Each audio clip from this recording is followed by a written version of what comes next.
Moi par exemple, quand j'ai un match sur Tinder, petite confession, genre je rate un profil Instagram puis j'injecte 500 likes pour 3 piastres, tu vois, genre. C'est petit truc de Ouais, ça va jusque là, tu vois. 3 piastres bien investis la plupart du temps, on va se le dire, tu sais. Mais ça coûte pas cher à faire. Bonjour et bienvenue dans le 17e épisode de Scotch et Domination Mondiale. Cette semaine, je vous présente une entrevue que j'ai menée avec Charlie Fernandez, qui est absolument une brute pour être capable de faire grossir organiquement des comptes Instagram. Donc, si jamais vous utilisez Instagram pour votre marketing ou vous pensez peut-être utiliser cette plateforme-là pour être capable de générer de la crédibilité, de l'awareness et surtout des ventes, passez pas à côté de cet épisode de podcast où on a discuté de vraiment toute question en lien avec Instagram. La stratégie de contenu, quoi publier, à quelle fréquence publier, les hashtags, à quoi ça sert, c'est quoi les bonnes pratiques lorsqu'on fait un post, c'est quoi les stories, comment optimiser ces stories. Et on a parlé également de publicité, comment être capable de générer des adresses courriels à l'aide de Instagram parce qu'on peut s'en servir pour récolter des leads, pour être capable de générer du trafic, amener du trafic sur ton site web. C'est quoi les différents outils qu'on a à notre disposition pour être capable de publier sur Instagram parce qu'on n'est pas obligé de passer par l'application. On peut utiliser des plateformes sur Internet qui vont publier à l'avance. On fait tous nos posts 30 jours à l'avance, 2 mois à l'avance, 3 mois à l'avance, peu importe à quel point est-ce que tu veux être prêt.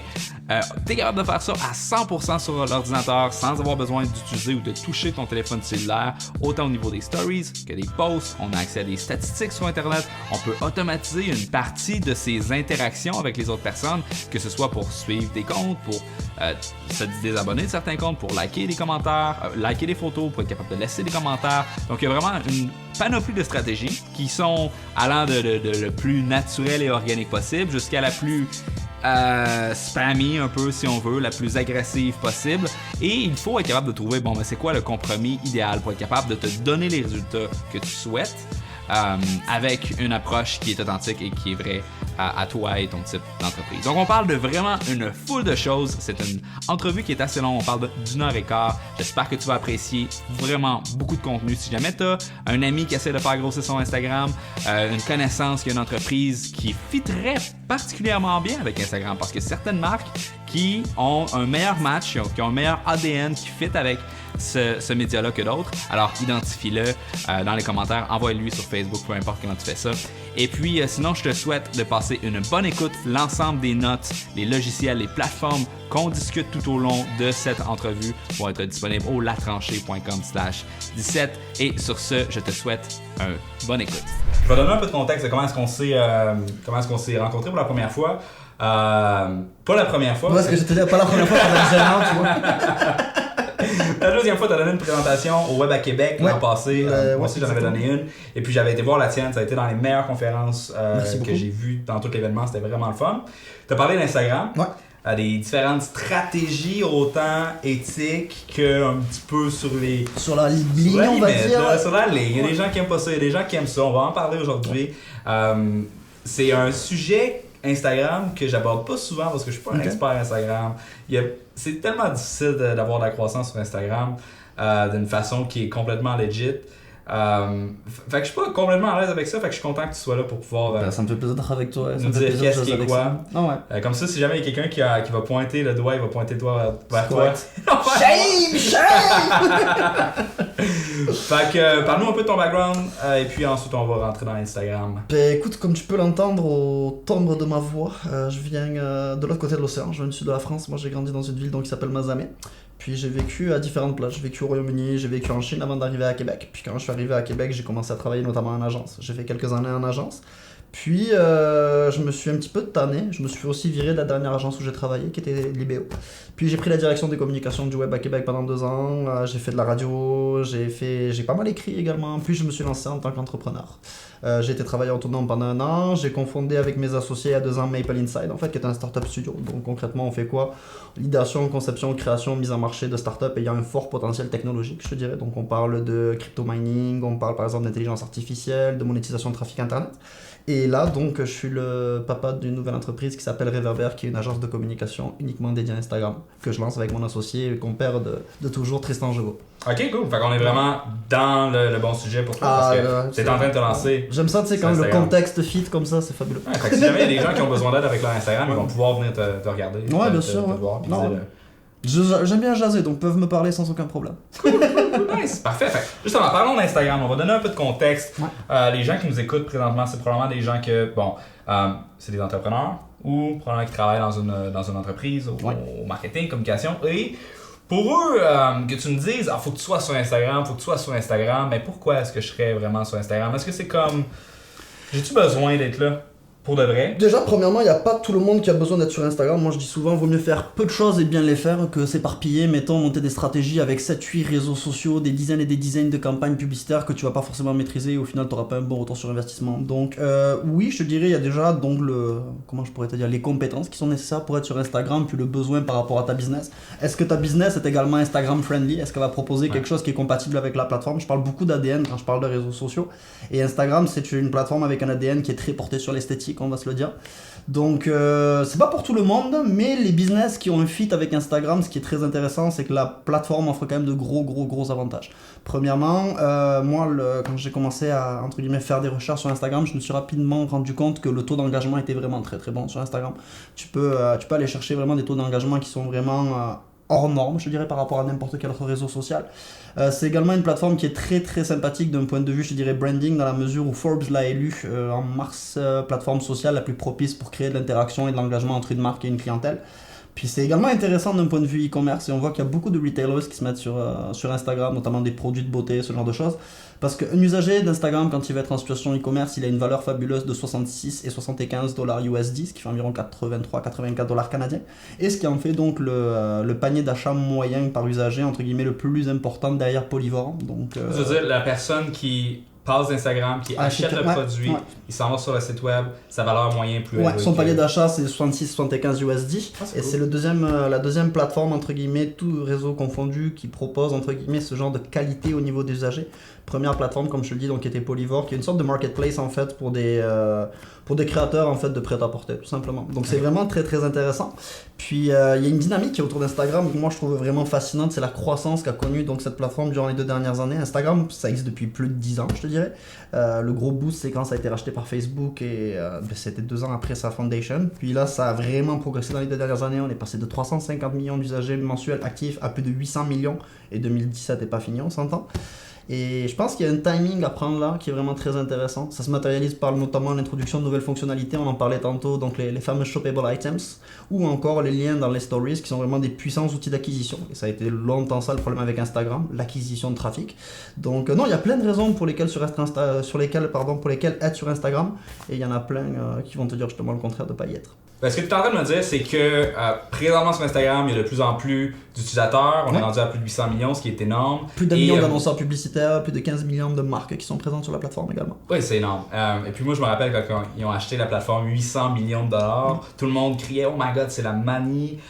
Qu'est-ce qui se passe avec ça? C'est beaucoup trop cher. » Et puis finalement, en rétrospective, ça n'a vraiment pas été très cher. Snapchat, je pense, ils ont-tu fait leur IPO ou ils vont la faire? Je sais pas, je me risquerais pas sur ce sujet parce que c'est pas un sujet que je maîtrise tant que ça, Snapchat, pour être avec toi. Mais de ce que j'ai vu, ça se peut que quelqu'un me corrige, là, Snapchat, leur IPO, ça serait autour de 30 milliards. Là. Ok. Ils avaient déjà refusé une première offre de Facebook. De 4 milliards? Ouais, puis on voit ce qui s'en est suivi. Instagram copie une à une toutes les fonctionnalités de Snapchat et est en train de tuer Snapchat, on va se le dire. Donc, la courbe de croissance de Snapchat a été arrêtée net aussitôt qu'ils ont mis les stories de ça leur fait beaucoup de mal. Puis moi honnêtement j'utilisais pas les stories d'Instagram jusqu'à très récemment, je te dirais. J'utilisais que celles de Snapchat, puis je suis plus du tout sur Snapchat, alors que Snapchat c'était mon entre guillemets mon buddy genre. Donc c'est vrai que Snapchat a eu, je pense, a pris cher comme on dit chez moi, genre a pris un grand coup dans la gueule avec l'introduction des stories sur Instagram, et c'est tant pis pour eux et c'est tant mieux pour nous, je te dirais peut-être. Ouais, mais c'est parce que c'est tout le temps désagréable un peu que quand t'es rendu qu'il faut que tu fasses tes stories sur Snapchat, sur Instagram. Facebook, pour l'entreprise, c'est peut-être une bonne chose finalement que Instagram ait décidé justement d'aller dans cette direction. Puis tu sais, la transparence aussi des data. Genre, mettons, tu vas faire une story sur Instagram, tu vas avoir des enrichissements qui sont vraiment intéressants. Tu vas faire par exemple des sondages directement sur Instagram, puis tu vas voir c'est qui les participants à ces sondages-là. Tantôt, on a parlé avec la localisation géographique ou la mention d'un hashtag, tu vas pouvoir te retrouver dans la story donc du hashtag ou de la localisation géographique. Je pense qu'ils ont exploité vraiment le concept de spreader le contenu, donc ton contenu que toi tu crées, de manière beaucoup plus intéressante que Snapchat. Snapchat, c'est encore assez tribal, on va se le dire. C'est une petite communauté ultra sauvage, je veux dire. T'sais. Mais non, on va voir comment Snapchat va, entre guillemets, réagir à tout ça. Il y a de belles avenues. Ils ont fait beaucoup d'acquisitions d'un point de vue business dans tout ce qui est reconnaissance faciale, dans tout ce qui touche à la réalité augmentée, etc. Mais je pense qu'Instagram a vraiment une longueur d'avance. Puis bon, il y a Facebook en arrière, on va dire les vraies affaires, quoi. Ah ouais. Puis tout, tu sais, personnellement, je commence à passer plus de temps sur Instagram que Facebook. Puis il y a beaucoup de personnes avec qui je discute qui me disent exactement la même chose. J'ai l'impression, moi, ça fait quoi? Ça va faire 10 ans que je fais de la gestion de communauté, genre par la bande. Tu sais, au début, ça commence avec un groupe sur Facebook pour gérer, mettons, une page d'une école, etc. Puis j'ai vu vraiment l'évolution des différents réseaux sociaux dans les 10 dernières années. Puis j'ai l'impression de voir des opportunités sur Instagram actuellement que je voyais il y a 4 ou 5 ans sur Facebook par exemple, tu vois. Ou encore la portée organique était décente, alors qu'aujourd'hui on risque de perdre la portée organique sur Facebook. Je veux dire, c'est pas un fait avéré, mais c'est une rumeur qui commence à prendre de l'ampleur. Je pense qu'Instagram est un bon cheval de course sur lequel miser. Faut le faire consciencieusement, faut le faire minutieusement, faut pas faire ça par-dessus la jambe à temps perdu, faut qu'il y ait vraiment une stratégie en arrière de ça. Mais pour les gens qui ont un contenu qui est good looking et qui ont un brand avec des valeurs fortes et qui esthétiquement parle, je pense qu'il y a une grosse avenue à explorer là. Puis pas seulement mais justement, tantôt on parlait de... Tu sais, il y a certaines entreprises qui sont particulièrement comme fortes avec Instagram, donc tout ce qui est good looking, nutrition... Produits de beauté, genre. Produits de beauté, il y a une marque que moi fitness. j'aime beaucoup suivre, c'est Wiseman Care, genre. C'est des produits, genre, c'est montréalais en plus, puis c'est un brand qui est vraiment 100% éco-friendly. Puis ils arrivent sur Instagram, c'est une marque qui est toute récente. Puis c'est très bien le contenu qu'ils font, c'est très authentique, ça colle avec leurs valeurs. Puis ils ont un marché à aller chercher là qui est juste phénoménal, tu vois. Ensuite, t'as toujours les grow brands là, par exemple, le hoodie là que je porte, c'est une marque qui s'appelle Deus Ex Machina, c'est une marque donc australienne. Leur compte Instagram est fabuleux, t'sais. Ils savent exploiter le concept de storytelling via les stories. Ils ont du bon contenu pour leur timeline. Ils savent interagir avec le monde, ce qui est très important sur Instagram, cette notion d'interaction, parce que tu peux interagir directement avec tes fans entre guillemets ou le membre de ta communauté. Donc non, il y a des très très très bonnes choses à faire sur Instagram, vraiment. Puis les influenceurs aussi. Oui, ça on va y venir tantôt. Mettons que je suis une entreprise qui se prête effectivement à Instagram, que ça fit dans l'ADN en fait de la plateforme. Comment est-ce que je fais pour get started? Qu'est-ce qui est important à considérer? C'est quoi, as-tu une espèce de template de stratégie qui pourrait s'appliquer à... Tu sais, la conférence à laquelle tu es venu donc au WAC, là, que je présentais, c'est vraiment le blueprint de toutes les stratégies que je monte sur Instagram. C'est une stratégie qui est divisée en 3 étapes. La première, c'est la stratégie d'affaires. Ça ressemble beaucoup à ce que n'importe quelle entreprise devait avoir. Si vous ne l'avez pas, posez-vous des questions. À savoir, c'est quoi vos personas de clientèle? Nous, on les traduit donc en personas de clientèle Instagram. Donc ça veut dire quoi? Ça, on va regarder par exemple, c'est quoi la fréquence de publication, les marques avec lesquelles ils interagissent, etc. Tout ce qui est objectif, bien entendu, à atteindre, pour savoir pour mesurer du ROI, il faut qu'il y ait un objectif à atteindre. Tout ce qui est également l'intégration de la plateforme dans le processus d'achat du client. Ensuite, on a toute la partie donc stratégie de contenu. Là, on parle vraiment ligne éditoriale, on parle direction artistique. Bref, qu'est-ce que tu vas publier, à quelle fréquence tu vas le publier, puis c'est quoi que tu veux faire avec ce contenu-là, et qu'est-ce que tu veux raconter aussi, c'est très important. Puis la stratégie d'interaction. Stratégie d'interaction dans la mesure où, encore une fois, la grosse force d'Instagram, c'est la possibilité pour une marque d'aller interagir avec du monde directement, pas en étant juste en mode réceptif, puis ensuite interagir. Donc, pensez comment tu vas monter ces interactions-là pour être une marque qui fit à 100% avec Instagram, être une marque humaine. Parce qu'effectivement, il y a beaucoup de... Tu sais, c'est facile de pas être humain, justement, d'être corporate, d'être... Tu sais, ce qu'on voit beaucoup, c'est les quote cards. Les quote cards, les citations. Ça marche beaucoup, c'est plate, mais ça marche énormément. Il y a une quantité phénoménale de hashtags qui sont associés à ça. Mais tu trouves pas qu'il y a une espèce de contradiction entre une compagnie qui va mettre justement des quote cards et des citations sur Instagram et justement le côté humain en arrière? Je pense que tu veux dire. Je pense que c'est beaucoup une question de personnalité de marque, on va se le dire. Quand tu vas dans des bureaux d'entreprise, je vais pas en citer, mais il y en a beaucoup et j'espère que ce sera pas le cas de la vôtre. Tu vois les valeurs en gros et tout ça, mais Chris, les valeurs, genre tu les as accrochées sur ton mur, mais tu les incarnes fuck all, genre. L'ingéniosité, la spontanéité, tout ça, là, c'est des choses que tu n'incarnes pas forcément. Et quand tu vas sur Instagram et que tu développes une ligne éditoriale qui n'est pas en accord avec ces valeurs que tu essayes de fronter d'un point de vue corporatif, c'est là où tu as les dissonances dont on parle. Donc avec un contenu lifestyle, avec par exemple ensuite des quotes en avant de ça. Il n'y a pas vraiment de lien, il n'y a pas vraiment de cohésion. Et ces marques-là n'auront jamais de succès, je te dirais, sur Instagram, selon mon humble avis, dans la mesure où les usagers sont très sensibles à ça, ils le spotent, ils voient que c'est fake, donc ils ne se sentent pas interpellés par ça. Il y a tellement de contenu, il y a 95 millions de contenus qui sont publiés chaque jour sur Instagram, photos et vidéos. Si tu veux stand out, Faut vraiment que tu aies du contenu qui soit appealing et puis genre qui soit vraiment authentique. Faut que tu sois toi-même et si t'as pas de personnalité, bâtis-toi une personnalité avant d'y aller. Sinon, ça va être une perte de temps et d'argent. Mais mettons, là, je vais te donner un exemple. Moi, je suis un artisan, je fais des meubles. Qu'est-ce que je devrais faire? Tu devrais probablement aller sur Instagram déjà. Moi, ce que je te conseillerais de faire au tout début, c'est regarder un petit peu si ta concurrence est là. Ce que je te conseillerais également, puis ça c'est pas mal hors Instagram, c'est vraiment de travailler sur tes fameux objectifs. Par exemple, si tu veux faire de la vente, il y a beaucoup de monde qui veut vendre sur les réseaux sociaux. Vendre sur les réseaux sociaux, c'est le mot que tout le monde a à la bouche. Mais commence par bâtir ton brand, d'aller travailler donc la notoriété. Commence à positionner ta marque et ensuite tu pourras vendre. Donc pour cela, moi ce que je conseille souvent aux gens, c'est regarder ce qui se fait déjà. Regardez c'est quoi le temps que vous pourriez allouer à ça. Regardez comment vos produits, vous pouvez entre guillemets augmenter leur portée par le biais de hashtags, ce genre de choses. Puis à partir de là, allez-y petit à petit, essayez de faire des collabs, essayez de travailler avec des gens qui vont justement permettre de relayer vos contenus. Ça peut être des influenceurs, ça peut être d'autres marques. Mais justement, parce que là je veux vraiment qu'on aille au niveau de la stratégie de contenu. Ouais. C'est quoi concrètement que la personne doit publier? Mettons, je fais des meubles, est-ce que ça va être des photos de mes créations principalement? Fait que là, on va engager, mettons, je sais pas, un photographe pour faire des espèces de belles shots là, avec le soleil à travers la table. Ouais. Tu vois l'aspect ça va être plus comme human avec justement la personne qui est en train de travailler sur son... Ça va dépendre justement de l'identité de ton brand, on en parlait tantôt, puis ça va dépendre également de la direction artistique que tu veux donner. Des contenus, il y en a des centaines et des centaines différents qu'on peut publier, là tu viens d'en donner 2 qui sont excellents. Faut pas être trop dans le promotionnel, je te dirais. Il y a toute cette notion de valeur inhérente à une marque, donc on va aller chercher par le biais de thématiques connexes. Ça peut être par exemple le fait de travailler avec des artisans locaux, ça peut être par exemple le fait de travailler, d'intégrer des jeunes qui sont en difficulté, leur faire découvrir le métier donc qui est lié donc à tout ce qui est meubles, etc. Oui, il faut fronter ses produits parce qu'à un moment il faut vendre, mais il faut pas uniquement tout le temps fronter tes produits parce que je trouve ça vraiment ennuyeux, puis c'est trop pushy quoi. Il faut aller plus loin, il faut se creuser un peu plus la tête. Donc essayez vraiment de comprendre c'est quoi qui nous différencie des autres, pas seulement au niveau de la qualité des meubles par exemple, ou de la recherche au niveau esthétique ou de le côté noble des matériaux, mais essayez d'aller plus loin dans la marque pour vraiment se distinguer et faire en sorte d'être un contenu qui est intéressant et donc une marque intéressante. Ce qui marche excessivement bien sur les médias sociaux au Québec, Ouais. C'est particulièrement l'humour. Ouais, c'est vrai. Et c'est vrai, non pas juste au Québec, c'est vrai aussi partout à travers Regarde le monde, Maxi, par mais exemple. particulièrement au Québec, c'est ce qu'on voit dans toutes les pubs à la télévision, et c'est vrai non seulement à la télévision, mais également sur les médias sociaux, particulièrement sur les médias sociaux. Je t'ai pas encore fait essayer mon Amazing Blanket. Non, je vais essayer ça. Je vais te faire essayer ça tantôt. J'essaie celle-là, déjà j'aime beaucoup ça. J'aime beaucoup les blankets, je suis un gars de Tu blankets. vois ça, ouais. J'aime ça quand c'est cosy, Quand confortable. c'est cosy, bah, c'est bon, c'est chaud, c'est... Mais la publicité que j'avais faite, c'était justement un Vox Pop, parce que je demandais aux gens. Ah oui, je l'ai Tu vu l'as vu? aussi, ouais, avec C'est le drôle. gars à l'épicerie, ouais. C'est pas tant drôle Ouais, que ça, ouais. c'est pas un show d'humour à la Martin Matt. Non. Mais c'est inusité, tu t'attends pas à voir ça. C'est inusité puis c'est authentique. Ouais. C'est pas stagé, genre. Tu vois que c'est genre, c'est toi. J'étais jamais Puis ça ouais. passe. J'étais vraiment Ah, gêné. mais c'est quand t'es gêné, c'est que c'est bon généralement. Quand tu te mets, tu sais, un peu en situation de péril, c'est là où généralement c'est fun. Mais exact. regarde Maxi, la gestionnaire de communauté là, qui gérait leur page, elle a quoi, 22, 23 ans, je me rappelle plus son nom.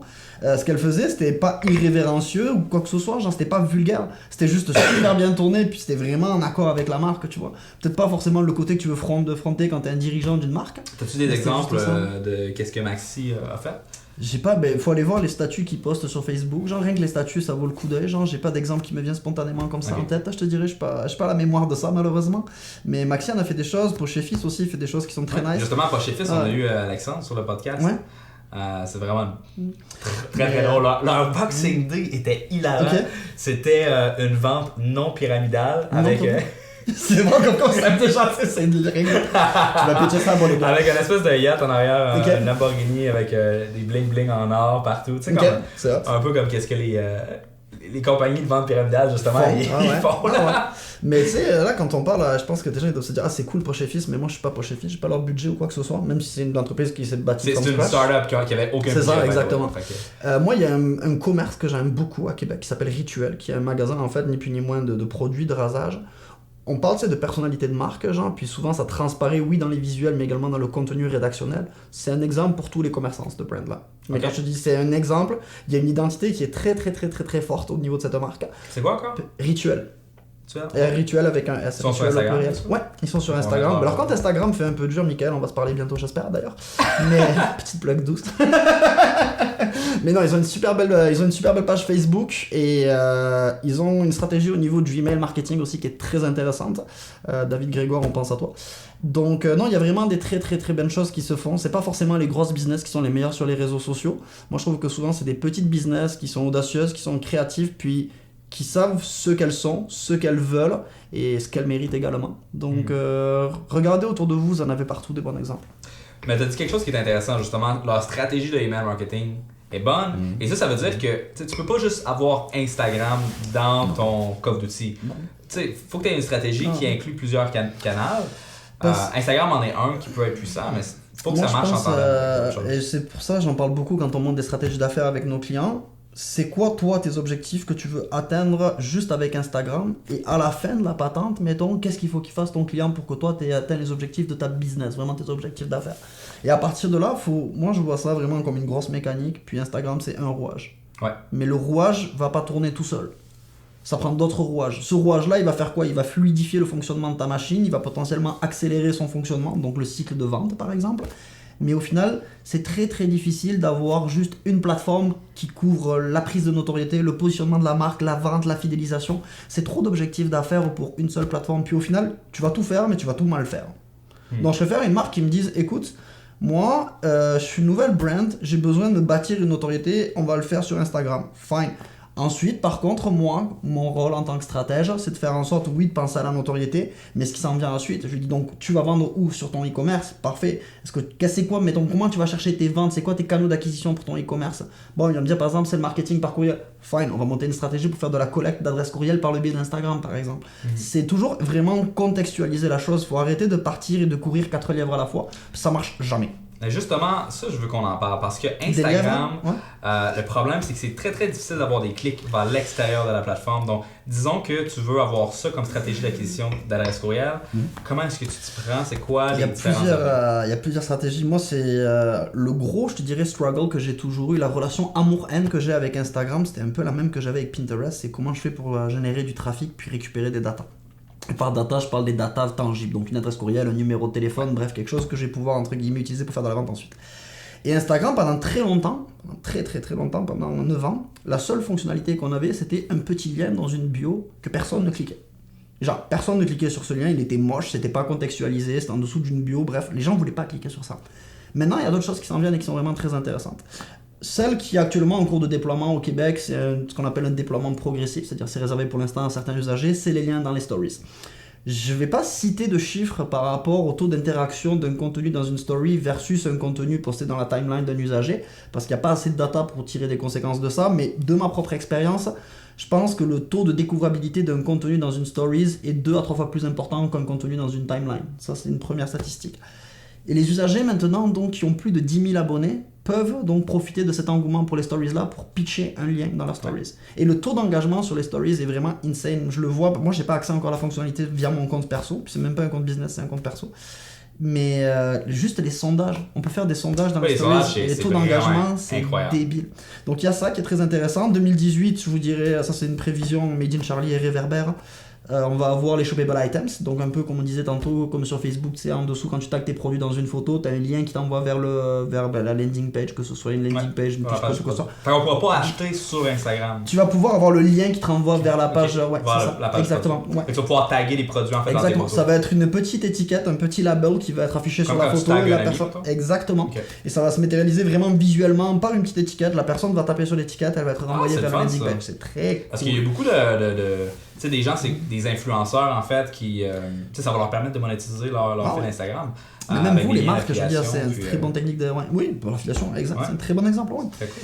T'as un outil aussi et je me suis revenir sur les stories pour donner un. Moi, je vais donner mes stats en fait parce que je viens juste. Ça fait, je dirais, 2 semaines. Ben oui, je viens de. Super. Je suis rendu à 10.2K.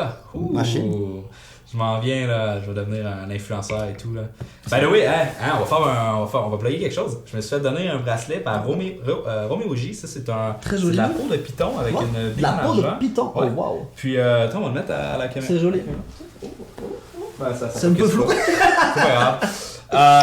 Et puis j'ai reçu une montre aussi. Quand que t'as beaucoup de T'es-tu gens... sur Forecard? Non, c'est quoi Tu vas ça? t'inscrire sur Forecard.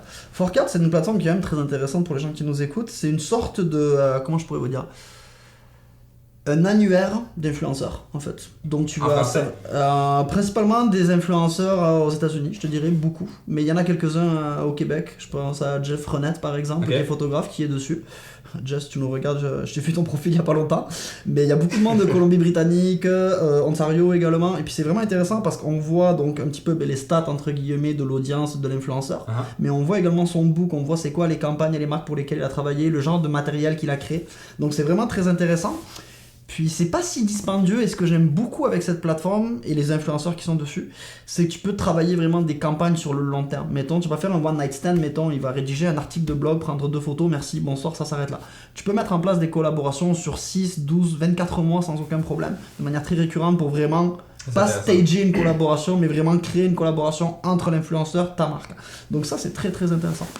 C'est très cool. Je vais aller regarder ça. Puis justement, on va mettre le lien dans les notes du podcast, à cause que en tant qu'entreprise, ça facilite la prise de contact justement avec ces influenceurs-là. Comment est-ce que tu fais pour les découvrir? Je suppose qu'il doit y avoir des prix qui sont mentionnés sur le site web. Mais combien ça coûte un influenceur? C'est toujours ça la question. Ah, c'est une grosse question. Tu sais, moi je veux dire, mes stories, j'ai 10 000 personnes qui me suivent. J'ai probablement pas l'audience la plus clean du monde, là. À cause des techniques que j'ai utilisées pour faire grossir mon compte, on va en reparler tantôt. Mais j'ai 1000 personnes à peu près qui regardent mes stories. 10% d'engagement, c'est bon, c'est très très bon. Et ensuite de ça, le taux de clic, c'est à environ 10% encore quand tu mets un lien. Ok, donc tu fais 1% en fait, concrètement. Mais c'est bon. C'est 1%, mais c'est 10 clics pour 10 000 followers. C'est rien là, 10 clics. Ouais, mais ça c'est sur une opération qui t'empêche de faire un story. Moi, je pourrais pas rentrer dans les détails de la chose parce que c'est des dossiers qu'on est en train de travailler avec Reverber, mais on monte des campagnes notamment avec des influenceurs de différentes façons. Il y a des campagnes qu'on fait, je dirais, traditionnellement. Là, on est en train d'en monter une par exemple pour le marché US, donc la Californie.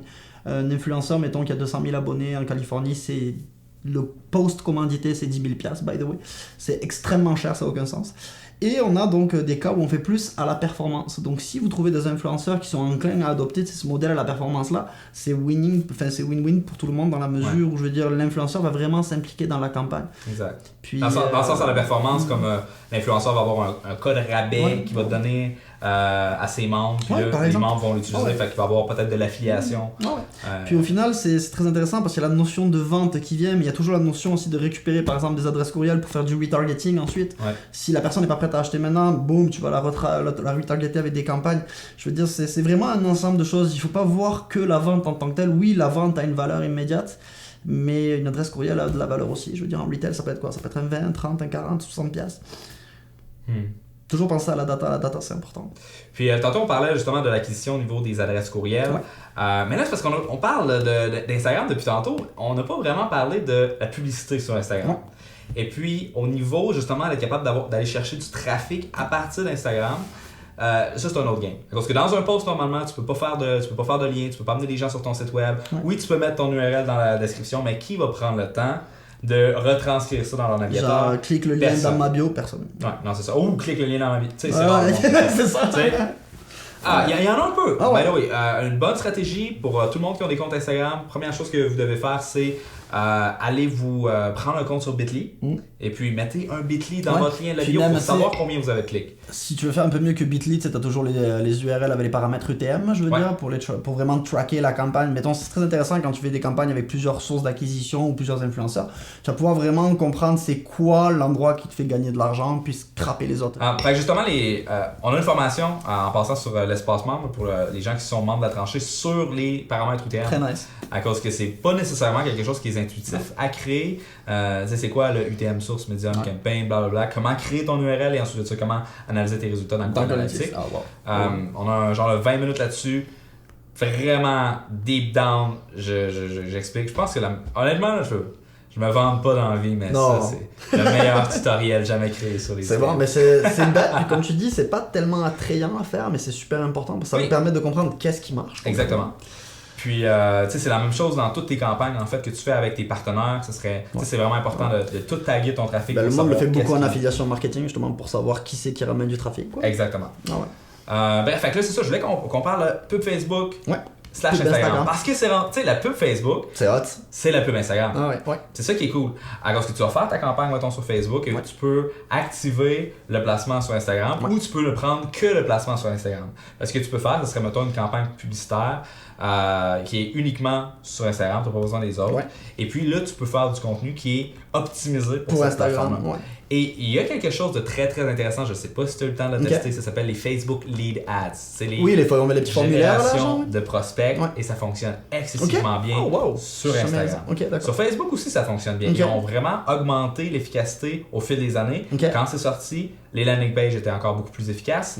Maintenant, je te dirais qu'entre le landing page puis un formulaire de prospect, si tu n'as pas de page de remerciement particulière que tu veux montrer, ça peut amplement faire la job. Très intéressant. Mais sur Instagram, c'est ça qui est le fun, c'est que ça t'envoie pas à l'extérieur de la plateforme. Tu restes sur Instagram. Fait que pour générer les adresses courriels, ça c'est vraiment le fun. Je l'ai jamais essayé, faudrait que je l'essaie parce que je suis vraiment curieux. Il y a une autre type de publicité que je trouve très intéressant sur Instagram. Ça a été toujours très compliqué la publicité sur Instagram dans la mesure où c'est une plateforme qui est pas propice à la publicité. C'est pas un Reddit de ce monde, mettons, le monde va pas t'acheter parce que tu fais de la publicité. T'as pas le réflexe de cliquer pour aller sur le lien. Non. Parce que t'as pas développé ce comportement-là. Exactement. En revanche, ce qui est très intéressant, puis ça rejoint ce qu'on disait tantôt avec les stories, maintenant tu peux vraiment cibler et dire ok, je veux que ma publicité se retrouve entre les stories, mettons des gens que mon utilisateur préfère. Donc oui, c'est un petit peu intrusif parce que tu vas péter entre guillemets la chaîne parce que quand tu finis une stories d'un usager, ben, tu passes à l'autre. Donc tu vas entre guillemets te mettre juste entre deux stories, le sweet spot entre guillemets, pour genre avoir la personne qui est directement engagée en train de bouger sur son cellulaire et lui faire une action ou simplement lui faire consommer un contenu. Ça, je trouve actuellement, c'est le genre de publicité que je trouve le plus hot sur Instagram. C'est aussi quelque chose que... Mais c'est parce que faut que tu fasses une pub vidéo juste pour ça. Mais là, on va juste expliquer c'est quoi les stories en fait. C'est un bon point. Parce qu'il y a probablement des gens qui écoutent sont comme ok, tant peu. Là, sur Instagram, t'as des quoi? De quoi tu me parles? Donc sur Instagram, t'as ton fil d'actualité, parce que là t'as les fameuses photos en format carré que les gens défilent là-dedans. Tu peux pas avoir de lien. Également. À part il y a des carousels maintenant. Tu peux pas avoir de lien à moins que ce soit une publicité. Et ensuite de ça, en haut maintenant, il y a des petits ronds qui sont apparus et tu peux faire en sorte que tu publies un contenu, que ce soit photo ou vidéo, qui va vivre sur Instagram pendant 24 heures. C'est ça. Fait que là, toi, tu les enchaînes, t'en fais un à midi, t'en fais un à 5 heures, t'en fais un à 7 heures. Donc les gens, et à chaque fois que t'en refais un, tu vas repopper dans le chaîne au début. Fait que c'est important que t'en fasses tout au long de la journée pour maximiser en fait la visibilité de tes stories. Et dans ces stories-là, ce qui est intéressant, c'est que tu as le swipe up, parce que quand tu as, comme on parlait tantôt, 10 000 personnes, il y en a qui l'ont avant 10 000, j'ai entendu des gens qui en avaient à 7 000. Bref, ou quand tu es vérifié, en fait, tu es capable de mettre des liens et la personne va swiper up, ça va s'en aller sur le site web en question. Et ça fonctionne comme que j'ai mentionné tantôt. Moi, j'ai à peu près 1% sur mon reach total, sur mes followers total qui vont cliquer. Fait que c'est pas énorme, mais c'est intéressant parce que les gens qui vont se donner la peine de le faire, c'est des prospects qui sont excessivement engagés. Moi je trouve quand même intéressant, je dis pas que c'est la meilleure performance ever, genre, mais tu travailles en B2B, c'est très difficile, enfin tu travailles en B2B, tu vends des services professionnels, on s'entend, je veux dire, et tu vends de l'expérience, du savoir, c'est pas forcément entre guillemets, la chose la plus facile à vendre sur Instagram. Probablement que si je vendais du linge, si je vendais des choses qui sont très visuelles et que je le montre avec mon stories, là les gens vont oh my god, ça coûte combien juste pour savoir ça, ils vont swiper. Fait que probablement que ça peut être très très bon pour plusieurs plateformes. Et là ce qu'on peut faire maintenant, c'est que on va s'insérer entre deux stories. Donc, quand tu commences à regarder une stories, Instagram va te montrer l'ensemble des vidéos de cette personne-là et sans t'avertir, il va continuer avec l'autre personne qui est dans la file. Et quand tu fais une publicité, tu t'insères là-dedans. Fait que la personne, elle regarde ses amis, elle regarde ses amis, elle regarde ses amis et toi, tu t'insères dans ses amis. Son attention est vraiment super concentrée. Alors que quand tu scrolles dans un feed, souvent, c'est parce que tu es dans une salle d'attente ou tu es en train de perdre ton temps dans l'autobus, tu regardes genre, sans vraiment regarder. Alors que quand tu es dans des stories, souvent, déjà pour bloquer la stories, il faut que tu presses avec ton doigt quand c'est une stories vidéo parce que les stories se découlent, on s'entend, ou une story photo. Donc, tac, tu vas mettre ton doigt. Donc, l'usager est vraiment alerte. Il est vraiment en train de consommer du contenu, mais de manière très consciente. C'est pas genre manger du contenu pour le fun de manger du contenu. Donc, quand tu vas arriver à faire popper ta marque à ce moment-là, l'usager est vraiment focusé sur ce qu'il regarde et il est prêt vraiment à recevoir un message, que ce soit un message commercial ou un message d'intérêt, de la meilleure façon possible qui soit pour une Moi, marque. j'ai vu beaucoup de gens faire de la publicité dans les stories pour annoncer des webinaires, pour des lead magnets, des e-books, ce genre de choses-là. Doritos, ils en font. C'est incroyable. Je suis pas targeté par Doritos. moi, j'ai un gars, j'ai Lewis House qui veut me vendre ses webinaires. J'ai un gars qui veut me montrer comment avoir un six-pack. Hollywood Body. Moi, ça, je suis pas targeté par ça. Je suis targeté par ça. Et ensuite de ça, il y en a un autre là, qui veut me montrer comment faire des meilleures vidéos. Ok, bon, c'est le fun. Puis je me suis inscrit à son webinaire. Bon, je sais pas attended à son webinaire, mais je me suis inscrit. Puis moi, c'est vraiment rare que je clique sur des pubs. Puis je dois avouer que les pubs sur Instagram, dans les stories, sont franchement bien faites. Sur Snapchat, non. À cause de la façon que c'est fait. Non, puis ça coûte cher de faire de la publicité sur Snapchat versus faire de la publicité sur Instagram. Puis Instagram, tu passes par l'environnement du business manager qui est maintenant un environnement connu quasiment de tous, où il y a vraiment des critères, entre guillemets, pour cibler, soit socio-démographiquement, ou utiliser tes custom audiences déjà créés sur ton site web avec ton pixel par exemple. Ça, j'imagine que tu as fait des cours également sur ça. Mais bref, tu peux réutiliser vraiment de la data que tu as déjà créée, genre accompagner toujours plus loin la personne qui est la plus susceptible de convertir et vraiment isoler cette audience-là pour la travailler jusqu'à ce qu'il y ait conversion et achat. Donc il y a la régie publicitaire de Facebook, pour moi, est actuellement la plus puissante qu'il y a genre pour les marketeurs. Et le fait qu'Instagram puisse en bénéficier, c'est une force incroyable. La plateforme publicitaire de Facebook commence vraiment à devenir mature. C'est d'une puissance incroyable. Et puis ce qui est le fun, c'est qu'elle a été développée maintenant. Dans le sens que si tu prends AdWords, là, ils viennent de refaire leur plateforme. Ça a fait du bien. Mais ça fait beaucoup de bien. Mais là, moi, je suis tout perdu dans mes campagnes. Je sais plus comment ça fonctionne. mais tu sais, ça a été développé, je pense, la pub AdWords en 2004. C'est possible, ouais. Il n'y avait pas les meilleures pratiques dans ce temps-là. Non, pas en tout. Genre, en termes de, on parlait de UX tantôt et de design, on s'entend que c'était dégueulasse, genre. C'était vraiment pas beau, genre. C'est ça. Puis c'était pas intuitif. Au-delà de. Facebook, c'est facile à apprendre, c'est facile à mettre. Audience Insight, c'est super hot. Les gens n'utilisent pas cet outil, mais c'est un des plus beaux outils que Facebook offre. Genre, quand t'as du mal à quantifier ou à qualifier ton marché, genre Audience Insight te donne tout ce dont tu as besoin genre pour monter ta campagne. C'est juste débile, quoi. Ça, plus l'analytique de ta page. Je sais pas, nous en tant que marketeurs, on vit dans une ère qui est fabuleuse, quoi. Il faut pas avoir peur de la donnée, il faut savoir l'utiliser cette data-là. Et quand on sait l'utiliser, c'est là où on fait les meilleures campagnes, quoi. Définitivement. En fait, on est en train de parler de comment avoir des adresses courriel avec Instagram. Mais on va faire un pivot en fait parce que là, ok, pour être capable d'avoir des adresses courriel, t'as ton lien dans ta bio que les gens cliquent pas tant que ça, tu peux faire de la publicité, on a parlé des liens dans les stories, les shoppable items. T'en as un autre qui est très intéressant, c'est le messaging direct. Gary Vaynerchuk en parlait très récemment. Oui, parle-moi-en parce que moi je connais zéro, je savais même pas qu'on pouvait faire du messaging direct. Mais je sais qu'on a les messaging direct, mais t'as-tu un app qui permet de contacter un chatbot ou quelque chose? Moi, nous, on a des scripts en fait qui roulent en fait pour pusher ça, mais il doit y avoir des apps qui existent comme il y a des apps en automation marketing. Mais ce qui est très intéressant, c'est que tu peux mettre du lien cliquable dans tes messages privés. Okay. C'est ça qui est cool. Puis tu peux automatiser en fonction de certains comportements. C'est quoi le flow avec ce que tu es en train de me parler? La personne qui engage avec une story. Tu peux le configurer de la façon dont lui envoies quelqu'un te follow, hey salut, merci de nous follower, pour te remercier, 15% de rabais sur ton prochain achat chez nous. Ok, fait que ça pour un e-commerce simple à implémenter. Il faudrait vraiment qu'on fasse une petite recherche Google pour un software qui permet de faire ça. Et puis le problème avec Messenger par contre, c'est que c'est pas Messenger mais Instagram direct, je pense qu'ils l'appellent.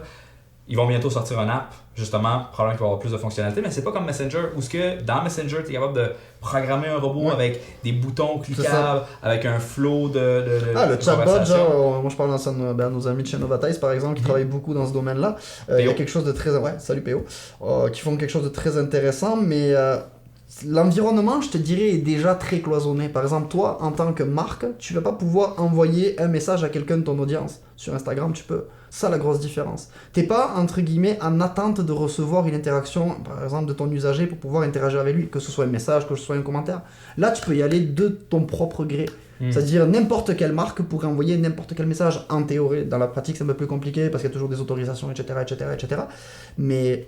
quelqu'un qui va engager avec toi sur Instagram, c'est une opportunité fabuleuse, mais t'es pas obligé de l'attendre pour faire quelque chose avec lui. Tu peux aller proactivement vers cette personne-là. Ok, ça c'est pas le genre de choses que moi personnellement je pourrais tester à cause que j'ai trop de relations personnelles dans mon Instagram. Ouais. Les gens vont trouver ça bizarre. C'est pas grave, pas de pitié. Mais pour un e-com, moi je le vois, ça serait juste de trouver une plateforme qui est intéressante pour ça. Tu sais, poussons la réflexion, genre, on parlait tantôt de David Grégoire, tu sais, genre, qui adore le drip marketing, genre, fait du drip marketing sur Instagram, c'est débile, genre. D'ailleurs, s'il y a des investisseurs qui veulent développer, genre, une plateforme comme ça, c'est avec grand plaisir, parce qu'il y a de l'argent à faire en salle. Du drip marketing, tu veux dire envoyer un message overtime aux gens. Mettons, la personne n'a pas liké depuis un certain temps tes contenus, par exemple. Pourquoi tu me likes pas? C'est ça, Like-moi. Ouais, exactement. Tu peux faire plein de choses, tu peux faire tellement de choses. Mais by the way, ça, je suis en train de tester avec Messenger, parce que ça fait longtemps que, peut-être 5-6 mois en fait, qu'on peut faire ça.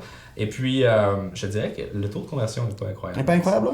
Pour être capable d'attirer du trafic sur ton site web, right, ça va bien. Pour être capable que les gens lisent tes articles de blog, ça va bien.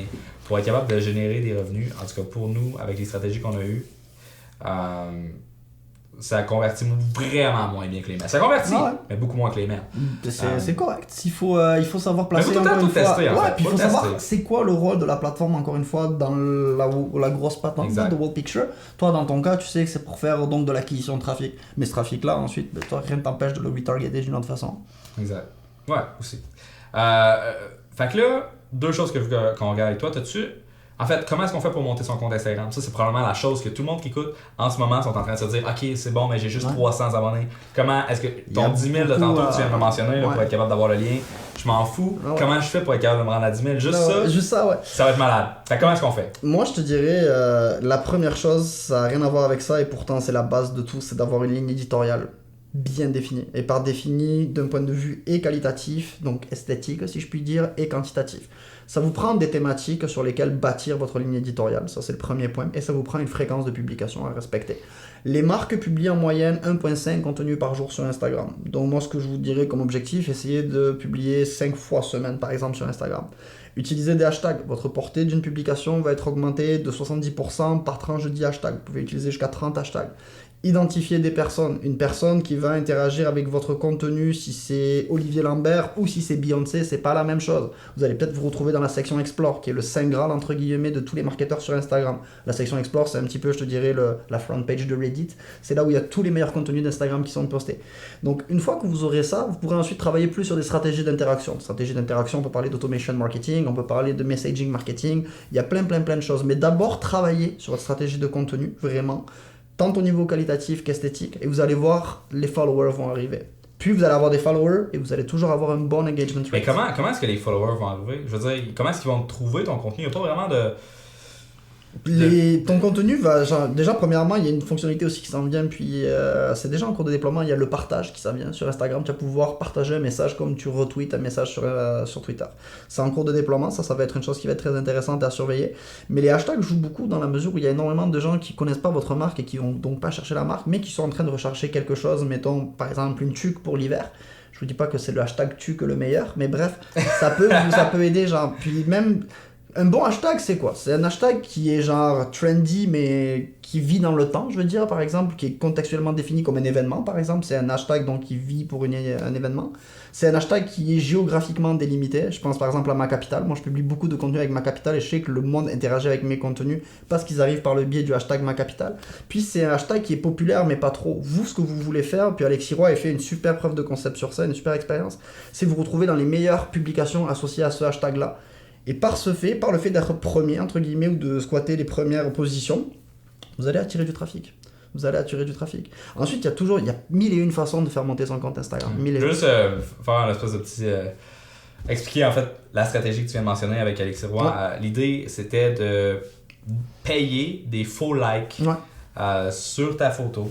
Est-ce qu'il peut avoir l'air très spammy? Est-ce qu'il peut avoir l'air très... Il y a des gens, ils vont s'arracher les cheveux quand ils vont entendre ça. Mais oui, donc l'idée, c'est que si tu t'en vas sur un hashtag, je sais pas moi, hashtag Scotch, alright? Puis pour être capable de te positionner sur la front page de hashtag Scotch, faut que tu aies environ, je sais pas moi, 15 000 likes sur ta photo. Par exemple. Fait, ce que tu fais, c'est que tu t'en vas sur des sites d'achat de likes, et puis ça va être des faux likes qui sont des vrais likes. Parce que la façon que ça fonctionne... c'est nous on se comprend, mais les gens ils me disent « Hey, c'est quoi ça? » C'est que souvent, soit que la personne va avoir, en fait, créer plein de robots qui vont avoir pris le temps de bien les développer avec des adresses IP dynamiques pour faire en sorte que ça ait de l'air vrai. Il y en a qui vont faire ça. Puis il y a l'autre version qui est un petit peu plus drôle. On fait des fermes. Non, mais ils vont faire des apps Instagram. Ouais. Donc les gens vont donner l'autorisation au compte de la personne Instagram. C'est quand tu vas accepter. Ah ouais. Et puis ça te donne l'autorisation de liker des contenus à ta place. Ouais. Fait que, il va y avoir des gens qui vont te liker sans qu'ils sachent. Sans qu'ils sachent. Ouais. Fait que ça fait pas de mal à personne. Mais au final, c'est pas très éthique. Au final, c'est particulier. Ah ouais. Donc, mais c'est une réalité, il faut en parler. C'est comme ça que ça fonctionne, les faux likes, l'achat de likes. Mais c'est quelque chose qui fonctionne pour le vrai. Je veux dire, je l'ai fait. J'ai utilisé les services Automatic Viral. C'est pour ça que j'ai beaucoup de likes sur Instagram, by the way. Je suis vraiment. Ben, là, à ce temps, je le prends plus, là. Fait que je suis hot pour le vrai. Mais je suis devenu hot. C'est ça. Mais toutes les photos, genre 2000 likes, là, en fait, tu payes un montant par mois et aussitôt que tu publies quelque chose, lui il va te domper 2000 likes dessus. Ouais, puis je veux dire, il y a ce que je trouve de très intéressant sur ces sites, vous allez en trouver quand vous allez chercher, il y en a plus que de raisons, c'est que l'écart de prix entre un site A et un site B peut être genre même pas du simple au double, ça peut être multiplié par 10, je sais pas combien t'as acheté tes likes. Moi par exemple, quand j'ai un match sur Tinder, petite confession, genre je rate un profil Instagram puis j'injecte 500 likes pour 3 piastres, tu vois, genre, c'est petite ouais, ça va jusque là, tu vois. 3 piastres bien investis la plupart du temps, on va se le dire, tu sais. Mais ça coûte pas cher à faire. Ça coûte pas cher. Et des fois, tu peux les payer, mais tes 500 likes, ça va te coûter 50 piastres, quoi. Ça dépend de là où tu les achètes. Mais toujours se renseigner sur justement l'identité donc du revendeur de likes, puis c'est quoi ses pratiques. Est-ce que les likes sont des likes authentiques, comme tu le disais tantôt? Est-ce que c'est des likes qui vont rester également dans le temps, où il va t'en injecter 500, puis le lendemain, tu vas te réveiller avec la moitié qui est partie? Il y a vraiment plusieurs paramètres à en prendre en compte. Une autre stratégie que j'aime beaucoup, et qui dérange bien, que moi je la trouve extrêmement legit, c'est ce qu'on appelle les pods. Je sais pas si tu connais. Les pods sont des micro-communautés, j'en parlais justement dans ma conférence, ou des usagers d'Instagram qui ont une certaine influence, en fait, like à tour de rôle leur contenu respectif pour augmenter la portée de ceux-ci. Et ça marche vraiment très bien. Moi, j'ai eu des contenus qui ont généré 4 à 5 fois plus d'engagement qu'en temps normal en utilisant ces stratégies-là. Fait que peux-tu essayer de vulgariser ça? Ouais, plus concrètement, ça ressemble à quoi? Il y a deux types de pods. Il y a les pods sur Instagram et les pods en dehors d'Instagram. On va parler de ceux d'Instagram aujourd'hui. C'est des groupes de discussion, en fait, comme vous auriez avec vos amis, mettons sur n'importe quelle application, genre de messaging. Et vous allez dire, écoutez, les règles du pod, ça va être que à chaque fois, mettons qu'un membre de la communauté poste un contenu, les autres membres, dans la demi-heure qui suit, aillent interagir avec le contenu. Donc ça peut être juste un like, ça peut être un like avec un commentaire. Il y a vraiment différentes règles. Il y a également différentes règles au niveau des modalités d'accès à ces pods, n'entre pas qui veut. Souvent, c'est des comptes, tous qui sont axés sur la même thématique, ou qui ont un minimum d'abonnés, ou qui ont une fréquence de publication minimale, etc. etc. En gros, c'est des micro-communautés d'entraide, en fait. Ce qu'il faut savoir, c'est que depuis la fin de l'année dernière, Instagram a changé son algorithme. Avant, c'était un algorithme donc, qui était basé donc, sur comment on pourrait dire, l'ordre du temps. C'était un algorithme chronologique. Merci beaucoup. Et maintenant, c'est un algorithme qui est basé sur les intérêts qui sont générés donc, par une publication. Donc, plus une publication génère de l'intérêt, plus elle est haute dans le fil de nouvelles, plus elle reste longtemps. Donc, avec cette technique-là, entre guillemets, de pod, les gens s'assurent que leur contenu soit vu par le plus grand nombre possible. Parce que, mettons, c'est une marque qui a 50 000 abonnés, il y a 30 autres marques qui ont 50 000 abonnés, ils vont liker leur contenu mutuellement. Donc, c'est une stratégie qui est très, très intéressante et qui coûte pas cher. Et puis, tu sais, justement, quand les gens ils laissent des commentaires, Instagram, leur algorithme, ils vont prendre les publications qui ont le plus d'engagement pour le montrer aux gens et il va calculer, en fait, dans le commentaire, si tu fais juste marquer yes en commentaire. Ou un petit emoji comme ça. Ou un emoji, ça vaut pas grand-chose. Non, ça vaut pas grand-chose. Mais si tu prends le temps d'écrire un texte de 2 ou 3 ou 4 lignes, ça vaut pour beaucoup plus dans l'algorithme, dans le calcul de l'algorithme. Fait que c'est pas juste une question de c'est quoi ton pourcentage d'engagement, mais c'est également une question de qualité d'engagement. Il y a un truc qui est intéressant, vraiment, ce que tu viens de dire, puis je suis à 200% d'accord avec toi, mais récemment, je peux pas malheureusement citer son nom de cette personne parce que, bref, pour plusieurs raisons. Je parlais donc avec une personne qui s'y connaît énormément en automation marketing, puis c'est un des pionniers de l'automation marketing sur Instagram. Et elle me disait, cette personne, que justement, quand on faisait du commentaire automatisé, il valait mieux rester très succinct, 3-4 mots grand maximum, parce que le fait d'enchaîner des longs commentaires de manière très très très régulière et sur des très très très longues durées, c'est ça qui tirait la sonnette d'alarme chez Instagram souvent.